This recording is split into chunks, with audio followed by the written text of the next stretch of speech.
Live from New Delhi, you're watching DD India News Hour, India's voice to the world. I'm Amritpal Singh. Coming up in the next 1 hour, Prime Minister Narendra Modi launches the 100-week nationwide campaign against substance abuse, says drug-free youth crucial for developed India.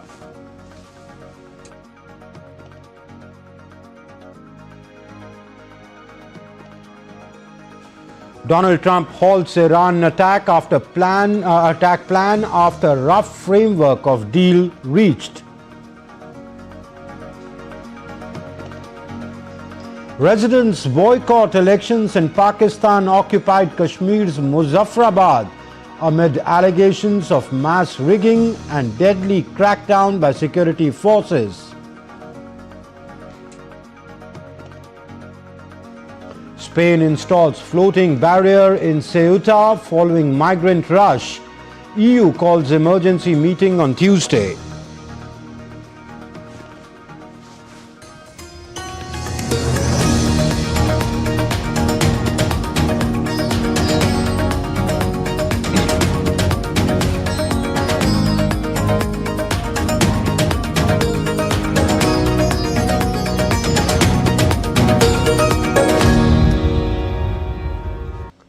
Prime Minister Narendra Modi launched the Nasha Mukt Yuva for Viksit Bharat Sankalp Abhiyan, calling upon the youth to lead the fight against drug abuse.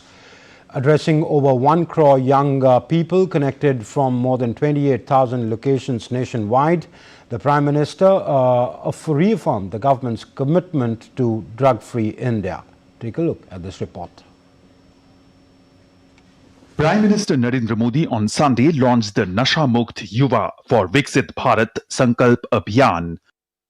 Addressing a massive nationwide video conference, the PM formally greeted the diverse assembly, including over 1 crore young citizens connected from more than 28,000 locations. Emphasizing the collective weight of the moment, PM urged every citizen, especially the youth, to join this movement. आज लिया गया ये संकल्प आने वाले 100 सप्ताह तक लगातार ऐसे ही आगे बढ़ेगा। हर रविवार कला, संस्कृति, स्पोर्ट्स, मेडिटेशन, अध्यात्म और सेवा से जुड़ी गतिविधियां होगी। नशा मुक्ति का संदेश नए लोगों तक पहुंचेगा। आने वाले 100 रविवार नशा मुक्त भारत की दिशा में 100 मजबूत कदम हो गए, 100 मजबूत steps. PM assured the youth that the government stands firmly alongside them in this crucial battle, citing unprecedented nationwide crackdowns, massive seizures worth thousands of crores, and soaring arrest rates targeting drug dealers and smugglers. Drugs के खिलाफ अभियान में आज सरकार भी मजबूती से युवाओं के साथ खड़ी है।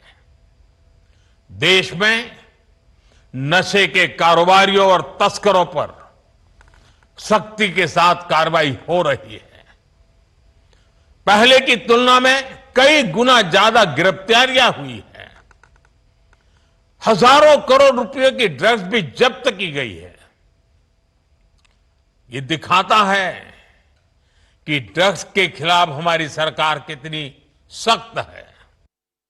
Contrasting the stellar achievements of today's youth in startups, artificial intelligence, sports, and space exploration with the devastating impacts of substance abuse, the Prime Minister delivered a stark warning about how addiction derails focus and destroys dreams.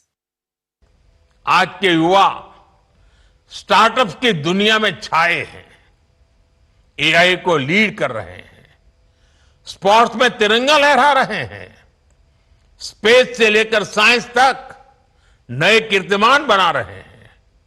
लेकिन साथियों, जब कोई युवा अगर drugs के addiction में फंस जाए तो केवल एक युवा नहीं हारता,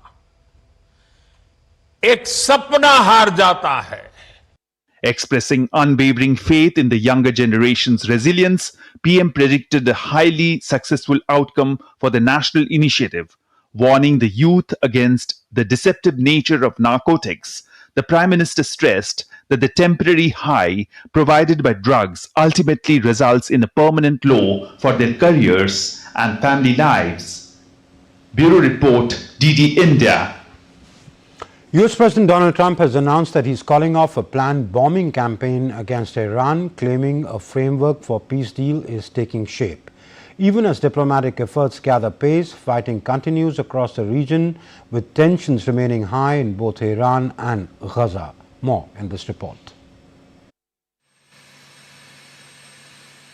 US President Donald Trump made a major announcement on Sunday, saying he had cancelled a planned massive bombing campaign against Iran. Trump claimed that a rough framework for a peace deal had been reached to reopen the Strait of Hormuz and halt Iran's nuclear threat. His comments came after reports that the US and Israel may have been planning new intense strikes on Iran. In a social media post, Trump said the US remained locked and loaded and ready to go against the Islamic Republic, but that he had decided to cancel the threatened strike, subject to being able to rapidly make a deal. Trump added that the perimeters of a deal included the immediate and complete reopening of the Strait of Hormuz and an end to Iran's nuclear threat. Iran's acting defense minister Majid Ibn al-Raza said Tehran views every threat from its adversaries as real and credible, and even if it is made as part of psychological warfare.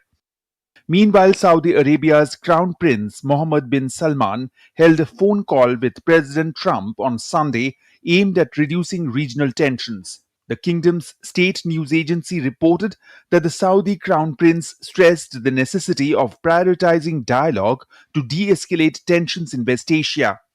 After more than 5 months of war, which began on 28 February when the United States and Israel launched strikes on Tehran, there appears to be no end to the conflict in sight. A previous ceasefire deal with similar terms, including the reopening of the Strait of Hormuz, fell through, and Iran has since tightened its control over the vital waterway.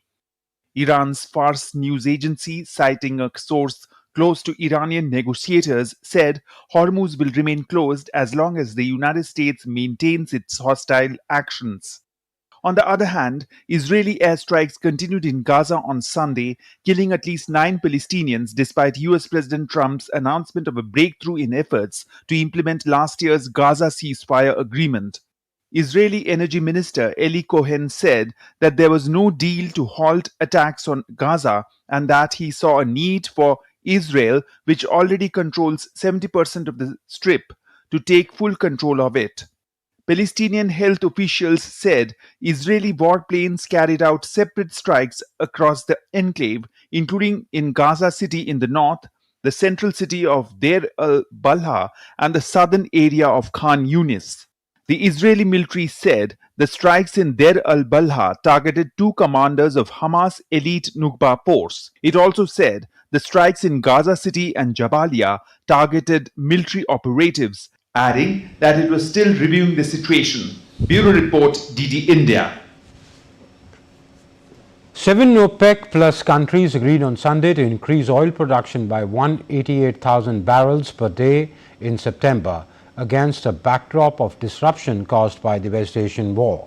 Saudi Arabia, Russia and 5 other key members of OPEC Plus decided during a virtual meeting on Sunday to implement the production adjustment as part of the additional voluntary output reductions first announced in April 2023.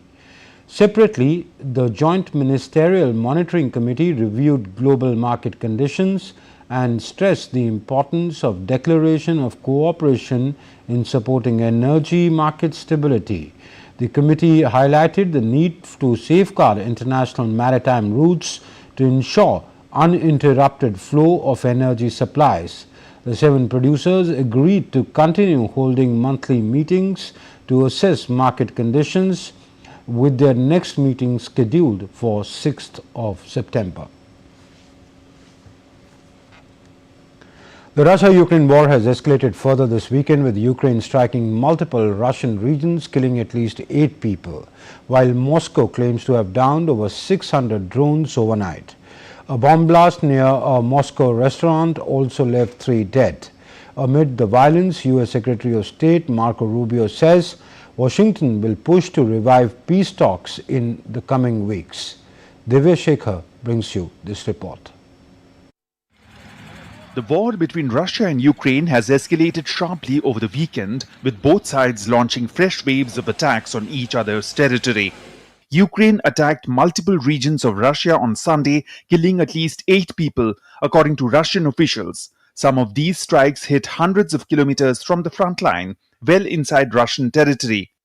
In Bodyguard, shelling left 3 dead, while a drone attack on the Saratov region killed 2 others.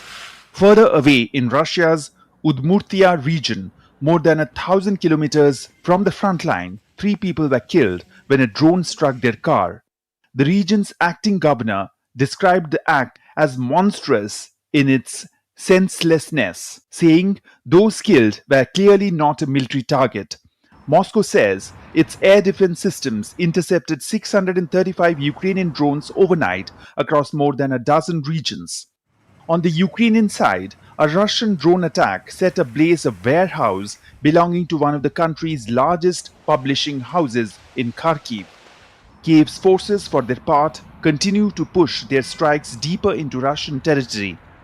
A Ukrainian drone attack hit a warehouse belonging to retail giant Wildberries in Russia's Samara region, around 800 kilometers from the front line. Ukraine's military also struck an oil refinery and a military airbase in Russia's Saratov region, along with an oil depot in Kaluga, sparking fires at all 3 facilities. Amid this rising cycle of attacks, U.S. Secretary of State Marco Rubio says Washington intends to make a fresh push to revive peace talks between Moscow and Kiev in the coming weeks. You're going to see some efforts over the next few weeks to see if we can't restart talks between the 2 sides and bring this war to an end. But we also understand that both sides have some pretty strong red lines, and until we can bring those red lines a little closer together, we're not going to be there yet. But we're ready to go. With Kiev maintaining that its strikes are retaliation aimed at pressurizing Moscow into negotiations, and Russia continuing to intercept hundreds of drones each night, the intensity of the conflict shows little sign of easing. For now, all eyes remain on Washington's next diplomatic move as both sides hold firm on their red lines. Divya Shekhar's report for DD India. Spain's Ceuta enclave is facing its biggest ever migrant crisis after a massive influx from Morocco last week. At least 72 people died while attempting the crossing. While most of the migrants have returned to Morocco, the issue has triggered a wider European debate, with EU set to discuss a coordinated response. More in this report. After last week's mass migration into Spain's Ceuta enclave from Morocco, at least 72 people died while attempting the crossing by land or sea. In response, Spain installed a new 500-meter pneumatic barrier to reinforce the border. Spain's far-right leader, Santiago Abascal, visited Ceuta on Sunday after the mass arrival of migrants in the Spanish enclave. The person responsible is Pedro Sanchez, but Morocco shares the blame. We are facing an invasion and it must be called that. I think that at this point, no one can deny that the arrival of 65,000 people, according to what's been said at the moment, is an invasion. And we are facing an act of war promoted by Morocco and tolerated and allowed by Pedro Sanchez in different ways. Most of the estimated 60,000 migrants who rushed into Spain's North African territory have since returned to Morocco following the enclave's largest ever mass migrant crossing. It pains me deeply that young people are dying at sea. It's not right that in the year 2026, women with babies, with children as young as 2 months old, should be crossing the sea only to die. In Morocco, there's food. There's everything we need. If we don't have a decent job, We should go on strike and demand our rights from the government. Spanish police and troops patrolled the streets of Ceuta on Sunday as the enclave largely returned to normal after the sudden influx of migrants from Morocco between Wednesday and Friday. The unprecedented migrant rush has triggered an international crisis for Spain, with European partners slamming Madrid over its immigration policies. The European Union is set to hold an extraordinary video conference on Tuesday to address the migrant surge in Ceuta. A letter signed by 22 European heads of state and government was sent to top EU leaders expressing serious concern over the situation in Ceuta and stressing the need to prevent uncontrolled irregular crossings. The mass migration has also drawn global attention. On Sunday, Pope Leo appealed for peaceful solutions to the situation in Ceuta during his weekly Angelus prayer from the window of the Vatican's Apostolic Palace. Bureau Report, DD India. And still to come up on DD India News Hour, 5 dead, 41 missing after an Indonesian passenger ferry catches fire. Curfew eased in parts of Nepal after communal unrest calms in southern plains. Troops deployed in Colombo jail after prison riots in Sri Lanka.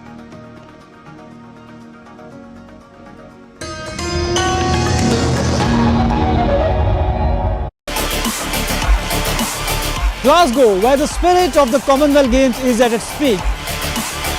From roar of the crowd to the pride of the tricolour, every performance tells a story and every medal inspires a nation. Follow the journey of Team India on DD India with us.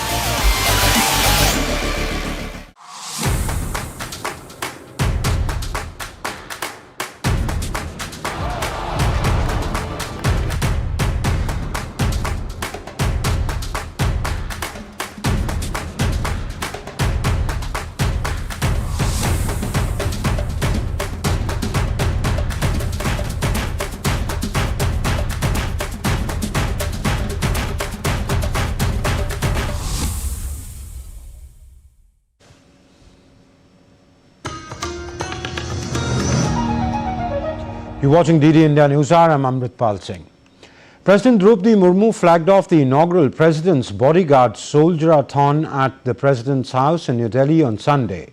The President was accompanied by former Army Chief and Present Governor of Mizoram, General V.K. Singh. The President unveiled a special postal cover on this occasion. DD India's Vishal Baristo reports. The event commemorates the 253-year legacy of the President's Bodyguard. Raised in 1773, the President's Bodyguard is the world's only airborne cavalry regiment and the senior-most regiment of the Indian Armed Forces. It also marks 27 years of Kargil victory. It makes me very happy and proud for the first PVG soldier-a-thon to be flagged off by our Honorable President from Rashtrapati Bhavan. It's a unique honor for the regiment and for the armed forces. The event is being organized for the first time and is aimed at encouraging the youth towards physical fitness. Being a part of this movement, the President's Bodyguard feels very proud that we're in close touch with our youth and we can inspire them to be fit and to be healthy. 8,000 runners took part in this run. The run has been divided into 3 categories: Veer Daud for 3 kilometers, Mahavir Daud for 5 kilometers, and Paramveer Daud for 10 kilometers. The run is sponsored by Wonder Cements. It feels proud because this is a cause for a nation, and especially the military and President, Bodyguard. We really feel proud to sponsor these kind of events.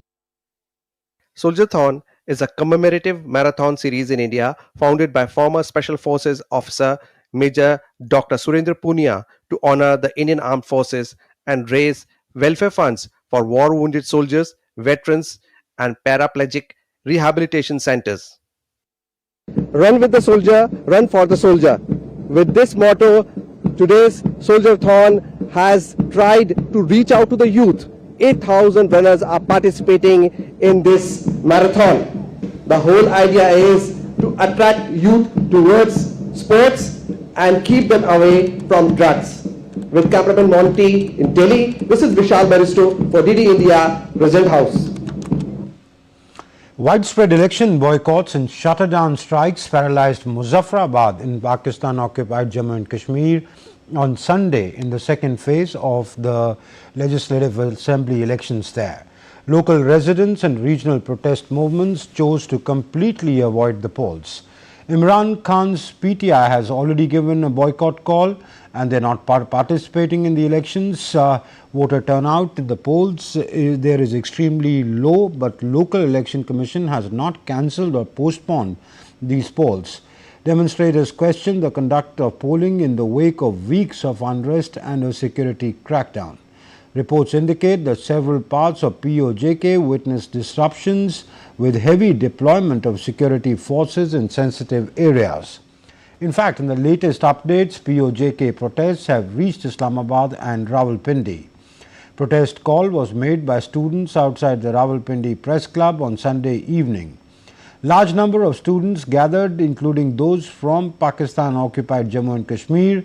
Heavy crackdown by the police was seen, including mass arrests, beaten charges, but no firing.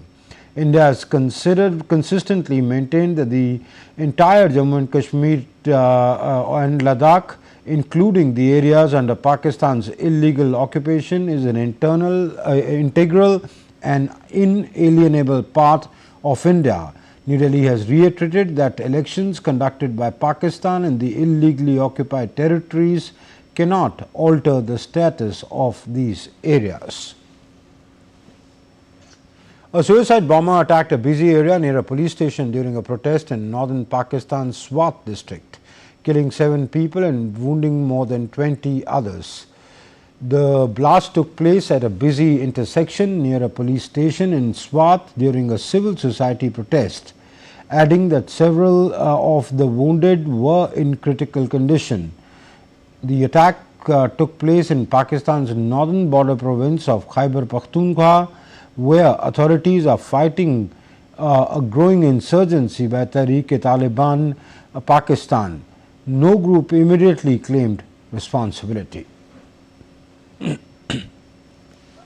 And now the latest happenings in parts of Nepal. The local administration in various districts of Nepal and the southern plains have started easing the curfew as an attempt to ease life after nearly a week following the unrest that had started from Devanganj and Kaptanganj in the Sunsari district. Harmony rallies have been organized in parts of the districts and in southern plains as a gesture of unity. On Saturday, curfew was lifted and prohibitory orders issued in 10 local levels of Sanchari and Janakpur area of Dhanush, while curfew has also been lifted in Lahan in Seraha. The Gol Bazar area in Seraha, which saw a bloody day this week, is still kept under curfew. The Sansari administration has lifted the curfew in designated areas of Itahari, Ramduni, in Aruva, Duhabi, Bukhara, Narsing, Koshi, Gaddi, Devanganj, Harinagar and Barju from 8:30 a.m. on Saturday, and prohibitory orders still and imposed prohibitory orders till 5 p.m. local time. Stating that the situation is gradually returning to normal, the administration has urged the public to follow the prohibitory orders to maintain peace, security and communal harmony. Violators have also been warned that action will be taken against them as per the prevailing law. Sri Lanka deployed hundreds of troops and special task force commandos on Sunday to contain a riot at the overcrowded Mahara prison near Colombo. Police said 1 inmate was killed and 6 others injured, adding that the situation is now under control even as prisoners have returned to their cells. Authorities said that inmates damaged several prison facilities, including the kitchen, hospital and rehabilitation center. Mahara prison houses around 4,100 inmates, nearly 4 times its capacity. The unrest comes weeks after another deadly prison riot in the same region highlighted concern over overcrowding in Sri Lanka's prisons. At least 5 people have died and 41 remain missing after a passenger ferry caught fire off Indonesia's Madura island on Sunday, triggering a massive search and rescue operation. Indonesia's search and rescue agency says that the ferry was carrying 271 passengers and the crew members. So far, 225 people have been rescued, while teams continue searching for those still unaccounted for.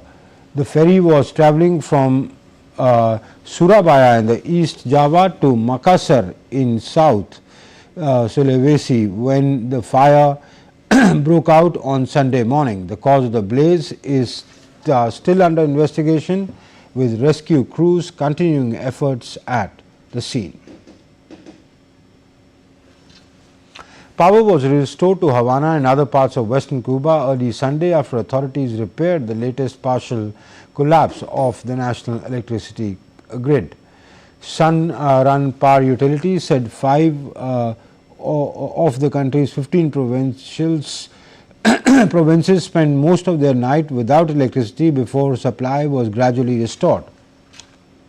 Since the start of 2026, the country has experienced 5 nationwide outages, with the authorities blaming fuel and shortages and aging thermal power plants for recurring disruptions.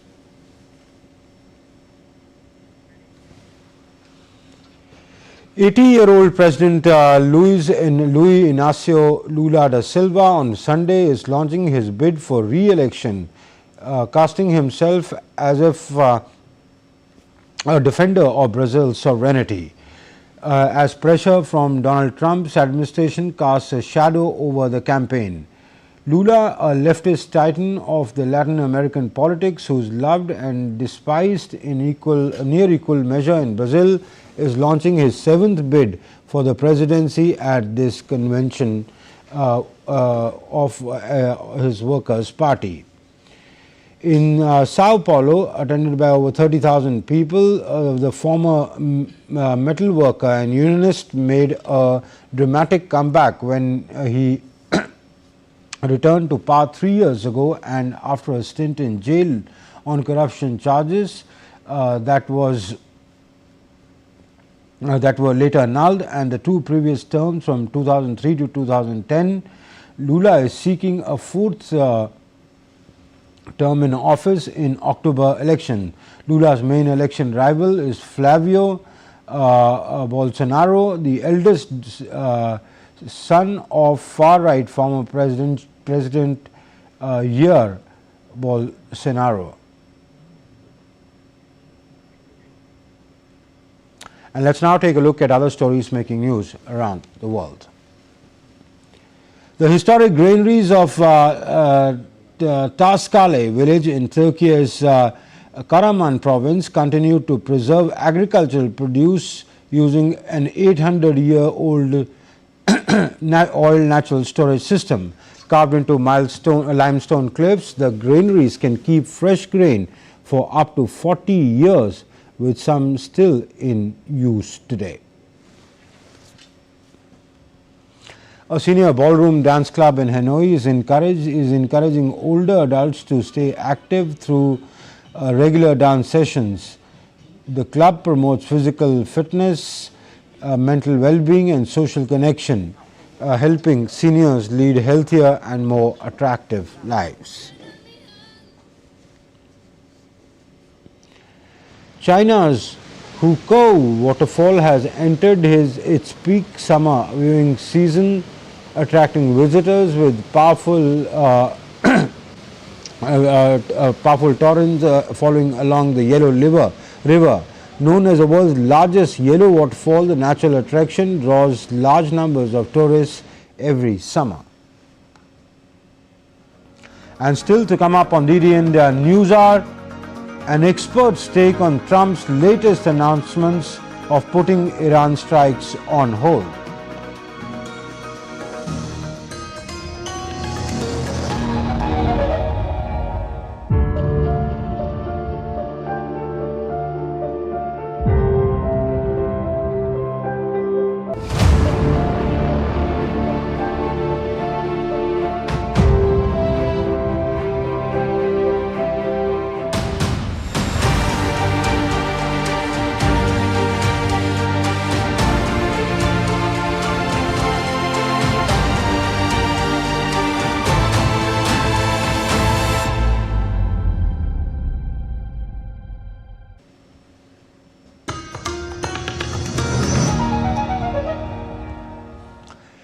Welcome back. You're watching DD India News Hour. I'm Amritpal Singh. Before we go any further in the bulletin, let's take a look at the headlines that we are tracking at this hour. Prime Minister Narendra Modi launches the 100-week nationwide campaign against substance abuse, says drug-free youth crucial for developed India. Donald Trump halts Iran attack plan after rough framework of a deal is reached. Residents boycott elections in Pakistan occupied Kashmir's Muzaffarabad amid allegations of mass rigging and deadly crackdown by security forces. Spain installs floating barrier in Ceuta following EU calls for emergency on Tuesday.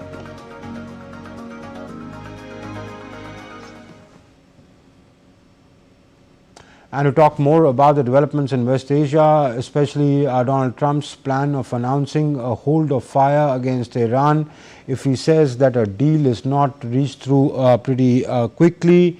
There also, he claims, there is a certain kind of arrangement, agreement on it, which he calls the perimeters of the deal have been sealed. What does he mean by that? Why is Donald Trump trying to pause, give a pause here? Is it a genuine pause or is it tactical regrouping? What is playing on? To understand that, I have with me Ambassador Mohan Kumar. He's Dean and Professor at OP Jindal Global University, former diplomat, senior diplomat. Thank you, Ambassador Kumar, for being on the show. So let me begin by asking you that what prompted President Trump to pause the planned strikes at this stage? So thank you very much. To read through the fog of war in West Asia is, I think, the toughest thing for geopolitical experts, especially with an unpredictable actor in the White House. You're asking me to do the mission impossible, but let me take a stab at it.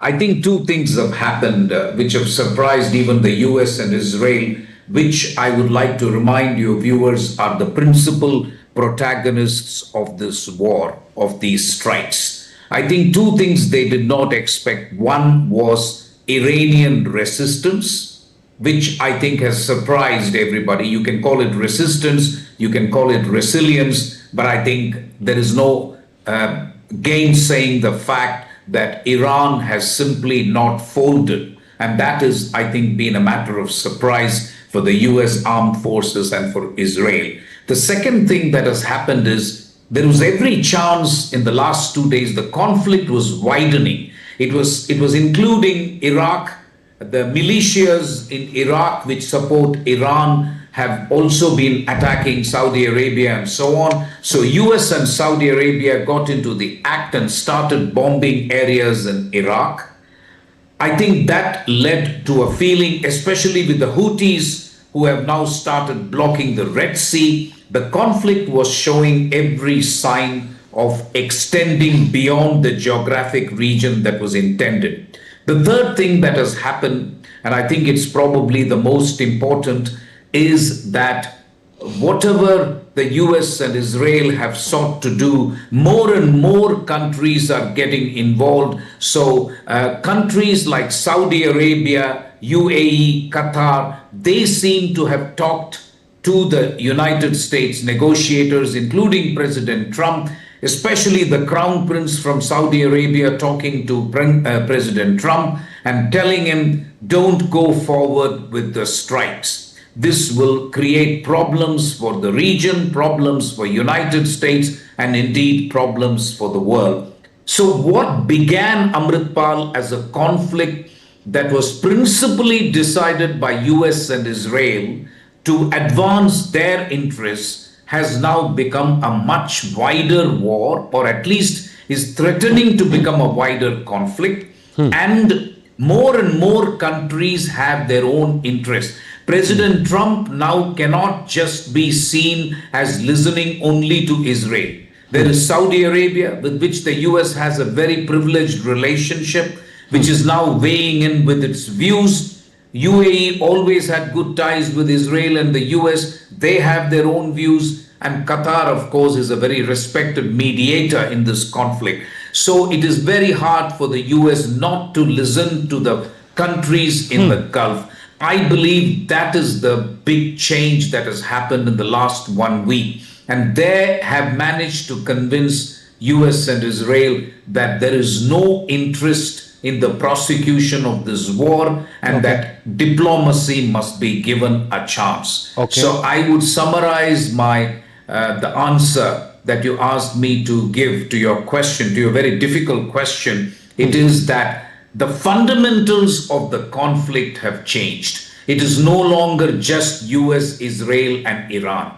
I think there are more actors whose voices, I think, deserve to be heard. They are weighing on the conflict. But I still cannot answer your question as to whether this is a pause or whether we are headed for a solution. And that is because we have been waiting for this for the last 5 months. When the conflict began, most of us were sure, myself included, and it's a mea culpa from me, I thought it would not take more than 4 weeks before the conflict is resolved. But that has not happened. So I will stop here, Amritpal. Ambassador, let's understand why that's not happened. At an elementary level, if you look at it, the Iranians may be able to use their assets like the Houthis or the Hezbollah in Lebanon, some say Hamas, but now they being considerably weakened, President Trump trying to work out a deal there. But they clearly are no match to the military might. For example, the Houthis, they are a ragtag force by the end of the day. Hezbollah has been considerably weakened. The Iranians, how long can they hold out? They have held out. One understands the Arabs telling the Americans that, look, we don't want us to be hit, so their concerns are that they should not be hit. But why has it taken for the American-Israeli might to not wipe out the Iranian capabilities? Why did it drag on for so long? Understanding it at a very elementary level, because there is a huge mismatch when it comes to military might. Excellent question, Amritpal. And again, I'll do my best to answer your question. First point, because Iran is not Iraq. Iran is not Afghanistan. We are looking at a very old civilization, a very large country of 90 million people. Geography favors Iran. This is not a small country. And second point, there are limits to air power. You can only do so much in terms of bombing repeatedly the target areas in Iran. You still have 90 million people. How many people can you kill? You can kill thousands maybe, but not millions with just air bombardment. So but Ambassador, everybody is not fighting. All Iranians are not fighting. It is the regime. And they may be an old civilization, but by the end of the day, war is decided on the battlefield. It is decided by how much military equipment you have, how much firepower you have. I think that is the point I'm contesting, if you allow me. War is indeed fought by equipment, but two things the Iranians have demonstrated. One is asymmetric warfare. You may have expensive toys, but nobody expected Iran to be so good at mass producing drones. As long as there is an unlimited supply of drones which Iranians can make, a Patriot missile interceptor costs about $20 million to $40 million, whereas a Shahid drone costs $40,000 to $50,000. There is no comparison. Okay. Iran can keep producing. If Iran can keep producing the drones, then asymmetric warfare comes into the picture. And I'm not sure military experts in the West expected this kind of asymmetric warfare. The second point I want to make is resilience of a regime depends on the costs they are willing to incur.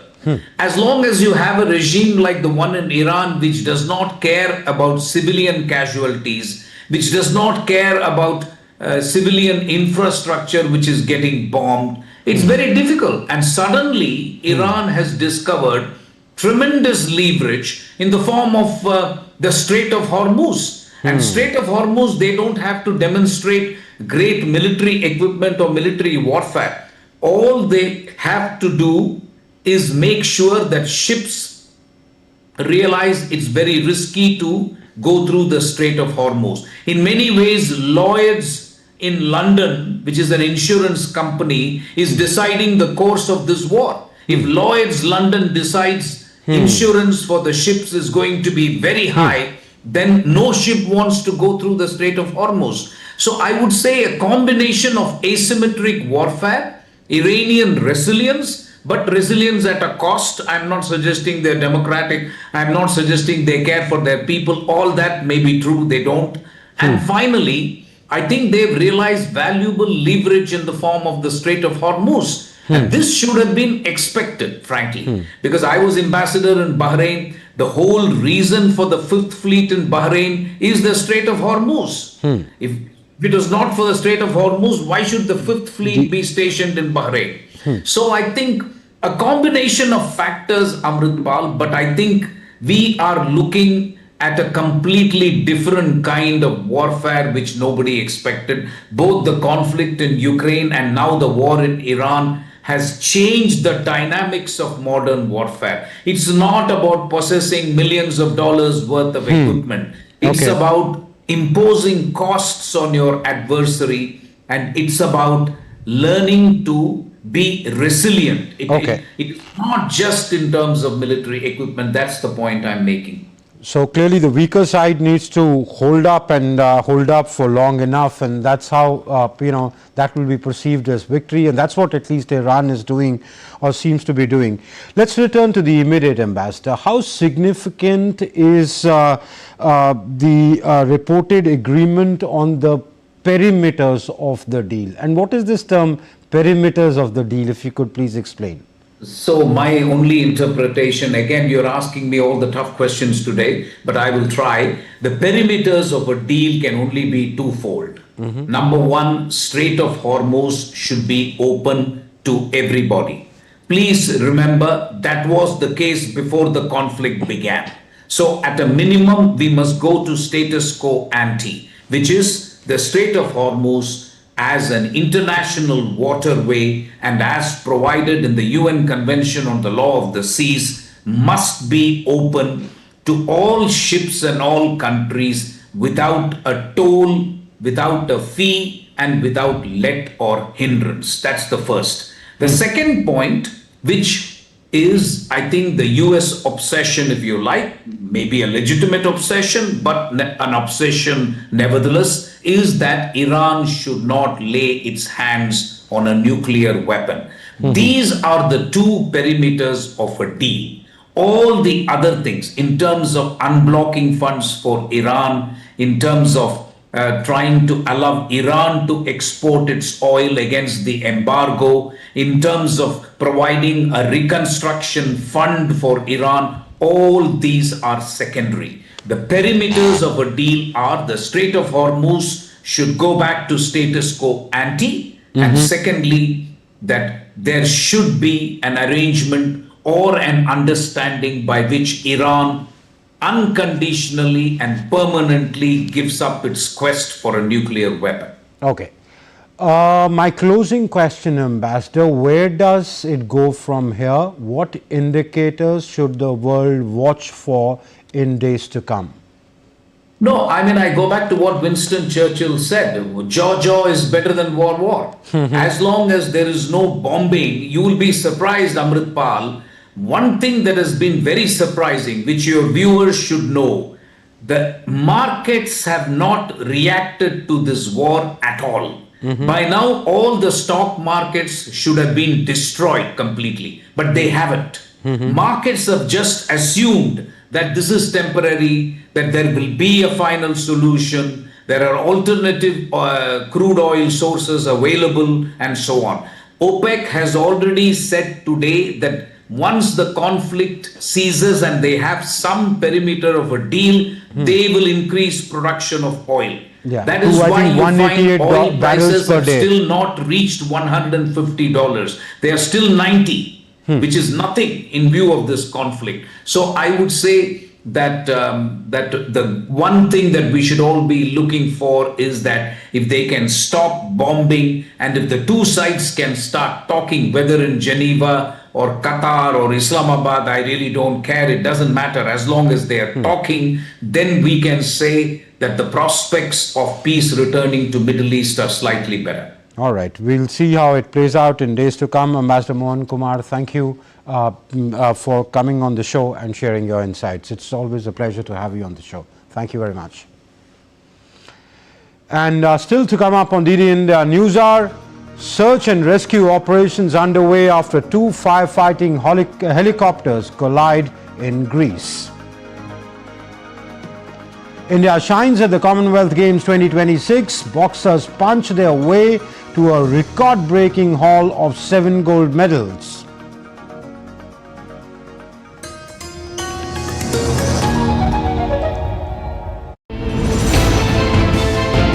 Geopolitics and trade deals. Economic challenges amid development. Hard work and the path to prosperity. It's the economy, always.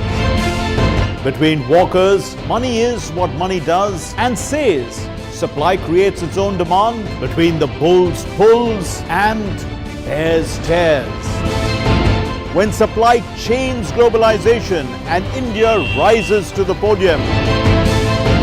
We'll get you centered with the Economic Brief at 8 p.m. every Thursday on DD India.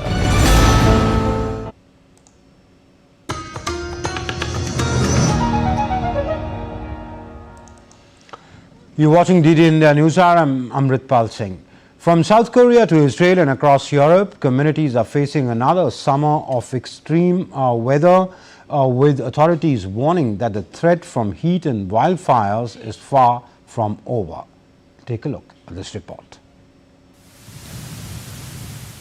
Europe and parts of Asia continue to be in the grip of extreme weather as devastating wildfires, severe drought, and record-breaking heat continue to threaten lives and livelihoods. Thousands have been evacuated, hundreds of homes destroyed, and emergency services stretched to their limits. South Korea has recorded its highest temperature since weather records began more than a century ago. Authorities have issued the country's first ever emergency heatwave alerts for parts of North Gyeongsang province, warning people to avoid prolonged exposure to the sun. In the eastern coastal city of Pohang, residents struggled to cope with the sweltering heat as temperatures soared to unprecedented levels. The extreme heat is also being felt in Israel, where residents sought relief from soaring temperatures. Children cooled off in splash pads in Jerusalem, while beaches in Tel Aviv were packed with people escaping the intense heat. The heat wave has also led to a worsening wildfire crisis across southern Europe. In Greece, firefighters battled through the night to contain a massive wildfire northwest of Athens. More than 100 homes have been devastated in Porto Germano, while another blaze forced evacuations on the island of Kefalonia. Residents joined emergency crews in trying to save homes as helicopters dropped water over smoke-filled hills.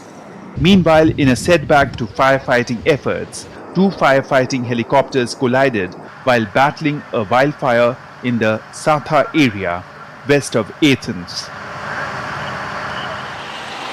In France, nearly 1,500 firefighters remain on the front lines of a major wildfire in the Var region. Around 2,800 residents have been evacuated, while local farmers are helping refill fire engines with water as crews continue battling the flames. Meanwhile, England's drought continues to worsen after weeks of exceptionally low rainfall and prolonged high temperatures.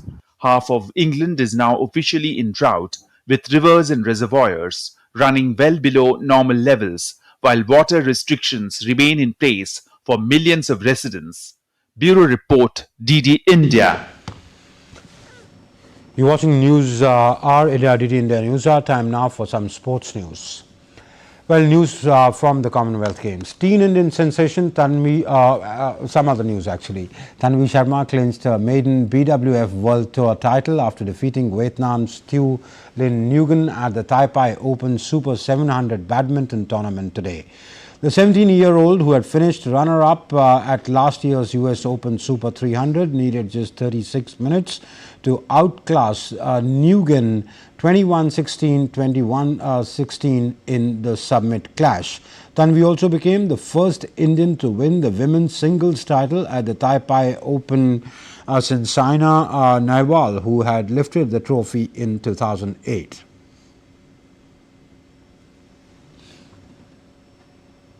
Okay, Commonwealth Games now. Boxers punched their way to a record-breaking haul of 7 gold medals, while judokas and paratrack and field athletes also shone on the most productive day for India in the Commonwealth Games in Glasgow on Saturday. On the penultimate day of the competitions, India jumped to the 4th spot in the medal table with 13 gold, 17 silver and 9 bronze, for a total of 39 podium finishes. Out of the 8 gold won by Indians, boxers contributed 7 in their best ever show in the Commonwealth Games. India topped the boxing medal table with 7 gold and 3 silver medals. The other gold was won by Soman Rana in the men's F57 para shot put event. In judo, Unnati Sharma clinched a bronze medal in the women's 63 kg event to continue the country's historic run. The bronze was India's 4th medal in judo, continuing the country's best ever Commonwealth Games campaign in this sport. It was a historic moment for Indian parasports athletes in Glasgow as they equaled the haul of all previous editions put together, winning 7 medals including 1 gold and silver. Australia led the medal table with 62 gold medals, followed by England and Canada. Gulveer Singh scripted history as he became the first Indian athlete to win 2 medals in a single edition of the Commonwealth Games. Reigning Asian champion Gulveer, who had won a silver in the 10,000 meters on July 28th, finished 3rd in the 5,000 meter race with a time of 13 minutes 24.95 seconds to complete a historic double on the concluding day of the athletics competition in Glasgow. Gujarat Deputy Chief Minister Harsh Sanghvi said that Ahmedabad is fully prepared to host the 2030 Commonwealth Games. He said the city has significantly strengthened its transportation network and hotel infrastructure, making Ahmedabad well equipped to host a global multi-sport event. In 2030, the Commonwealth will celebrate its centenary.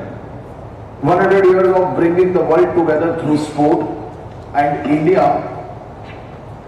being entrusted to host the historic edition. That is a sacred responsibility we embrace with deep gratitude. Ahmedabad is ready. Our city is compact, well connected and vibrant with possibility.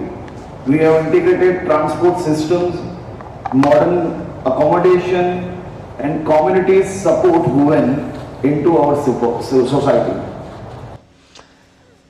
And Sports Secretary Hari Ranjan Rao said that the closing ceremony is not going to be the transfer of hosting rights, but it reflects the confidence of the Commonwealth family in India's growing sporting ecosystem.